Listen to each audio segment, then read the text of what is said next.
วัสดีครับพี่น้องครับมื้อนี้ผมจะเว้าเรื่องกรณีMVเพลงย่านเถาเด้อพี่น้องเด้อของปาหำเพราะว่ามันมีคนบอกผมมาหลายว่า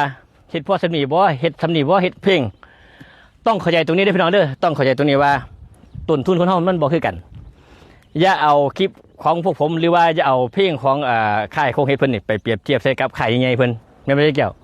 อย่าเอาไปเปรียบเทียบว่าของเพิ่นดีของเพิ่นจังซี่อย่าลืมว่าต้นทุนเฮามันบ่คือกันอย่างเช่นที่พวกข่อยเฮ็ดนี่เฮ็ดตามกันเยิ่มเด้อพี่น้องเด้อเฮ็ดตามกันเยิ่มอย่างเช่นอุปกรณ์แม่นบ่ล่ะบ่ว่าสิเป็นกล้องเป็นการถ่ายทำเป็นอุปกรณ์ในการถ่ายทำมันบ่คือกันพี่น้องพวกข่อยมีสำนี้ก็เลยเอาสำนี้เฮ็ดตามมีตามเกิดบ่แม่นว่าสิมาเปรียบเทียบกับค่ายนั้นค่ายนี้เด้อพี่น้องเด้อแม่นบ่ได้แก้วแม่นเพราะฉะนั้นแล้วให้ผู้ที่เบิ่งคลิปที่คนเฮ็ดเวียกกับพ่อสาเราเฮ็ดออกมานี่สร้างสรรค์ออกมานี่เบิ่งว่าเพิ่นเฮ็ดสำนี้อุปกรณ์สำนี้เฮ็ดออกมาได้สำนี้ก็ถือว่าดีที่สุดเลยเด้ตามความคิดผมแม่นบ่พี่น้องว่าเพราะฉะนั้นแล้วอย่าเอาไปเปรียบเทียบเด้อพี่น้องเด้ออย่าเอาไปเปรียบเทียบกับผู้ที่เพิ่น